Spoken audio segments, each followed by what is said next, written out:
Again, cheeselings. More cheese. Oh yes, more cheese.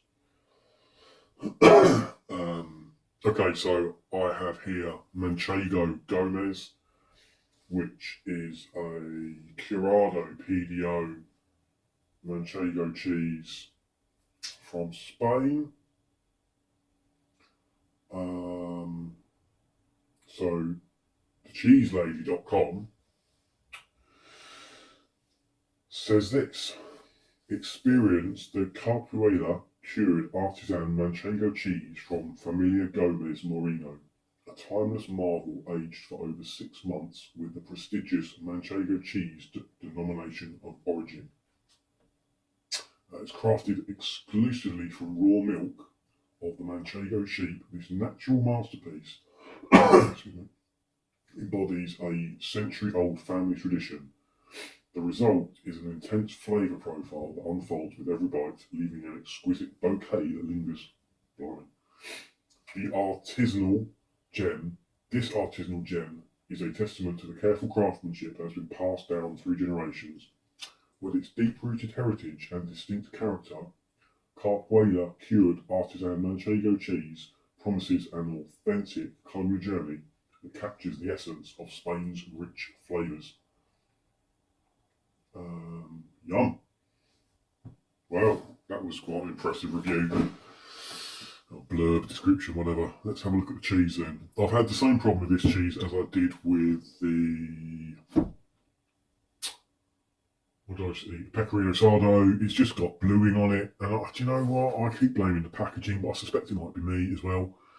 I do keep the cheeses in the same fridge, and sometimes they sit in there for a little bit too long. I probably don't eat them as quickly as I should or could. I suspect I am partially responsible for blue mould contamination. I've managed to scrape some off. I had to slice a little bit off the edge. There is still some in there. You might be able to see it's contaminated a little bit, but we're going to try and ignore that. The cheese is really hard. It is a hard cheese. You can see the coating. It's not plastic. At least I don't think it's plastic. It could be, or wax or whatever. It's not edible. But it is. So this is one of the ways of identifying the Manchego cheese. This is very, what's the word?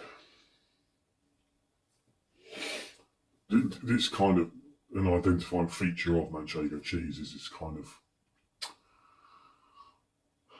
well, there you go, like W-shaped pattern across the rind. Really nice, really pretty. Cheese is hard. It's kind of pitted a little bit, and I think you can see some crystallization in there too. That should be interesting. Adds a bit of flavour. I'll eat that bit. You can see it's not a soft cheese. There's a little bit of bend to it, but not much. It does snap. I wouldn't call it crumbly. It's definitely on the hard side. Let's get on with the eating. Immediately. I didn't smell it, did I? Immediately. Tiny, tiny hint of sweetness. Very buttery. A buttery nuttiness. Really tasty.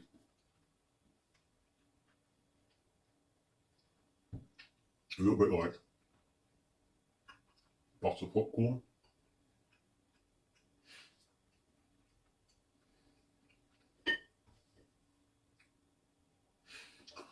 That's why I get the rind off without using it. Eat all this.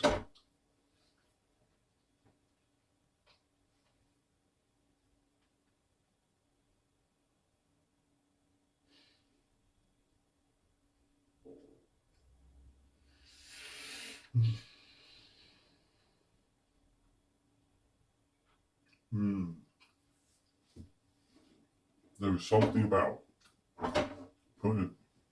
just sticking a piece of good quality cheese in your mouth and then it melt or dissolve, whatever.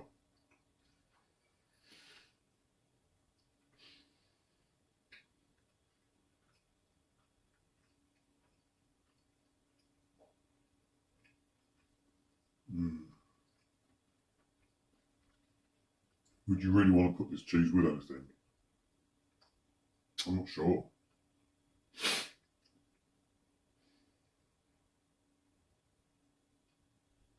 It's got quite a strong flavour. Quite a distinctive flavour. It's definitely got that sheep tang to it. Slightly sort of herbal, composty, silagey, sort of very, very faint. It's not even a flavour, it's like a presence underlying everything, underlying the buttery popcorn. But it's not overly strong, and I suspect pairing it with anything at all, it's just going to ruin it. Oops. However, let's give it a go. That's what we're here for.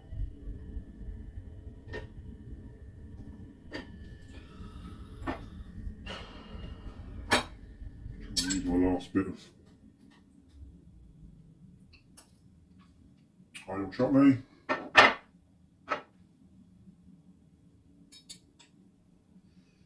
Last bit of set honey. Not deliberately set. Let's try some membrilla. Spanish membrilla, I think this is, so it should go well. So let's just try. This is a Cars oblong water biscuit with some oil chutney.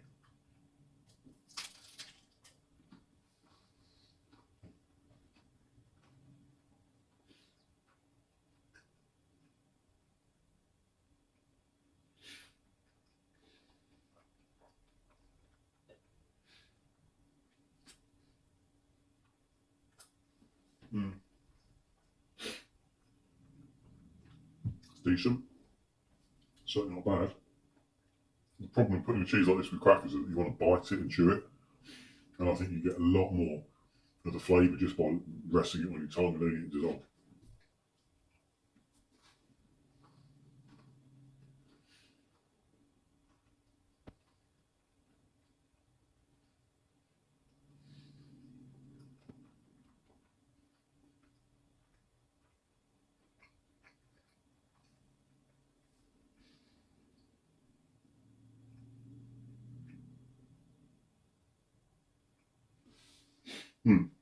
Tasty. Let's have some more sewage water.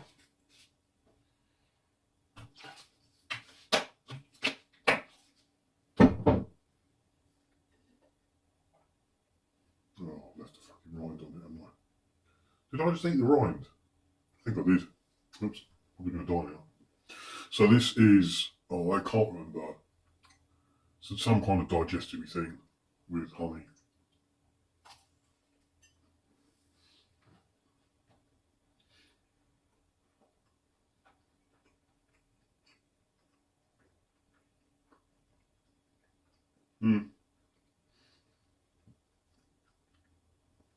Going works.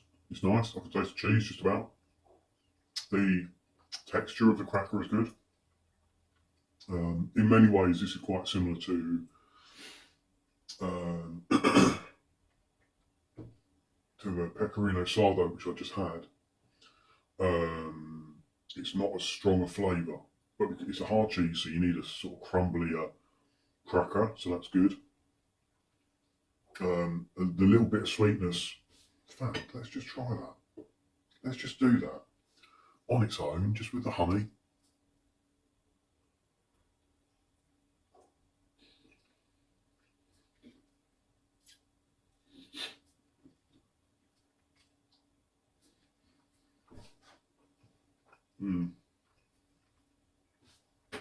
That is immediately $100 product.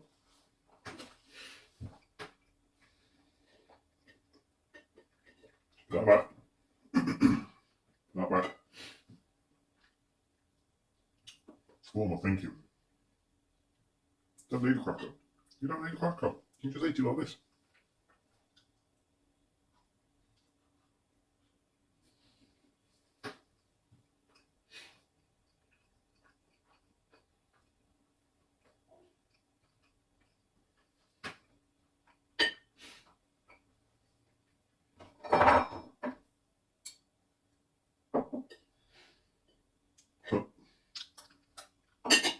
going to end up being a very short video. Let's just do this. Just one little bit with a bit of apricot, just for the challenge. Why the hell not?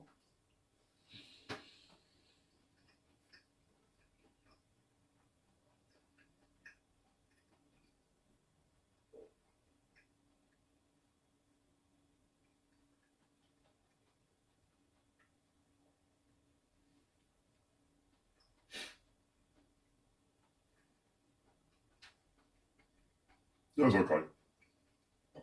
Couldn't really taste the cheese. It was just like it was a bit of dried apricot with hard bits in it. I think this is the one. Just smeared with honey. That's all you need. And to be fair, I could have probably done this with the pecorino asado as well. But yes, like I said, this doesn't have the potency and flavour that the pecorino had. This is a gorgeous tasting cheese, but any pairing with any sort of strength to it will overpower it, I think. So just the honey on its own is perfect. Any additional texture or flavour from crackers kind of ruins it.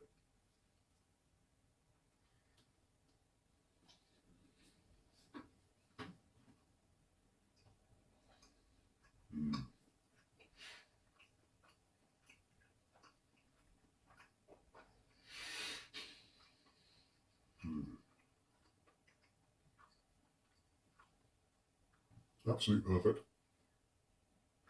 With that in mind, I'm not going to go on and on and on. One more cheese to try. So, see you in the next video, cheeselings. Nom nom nom.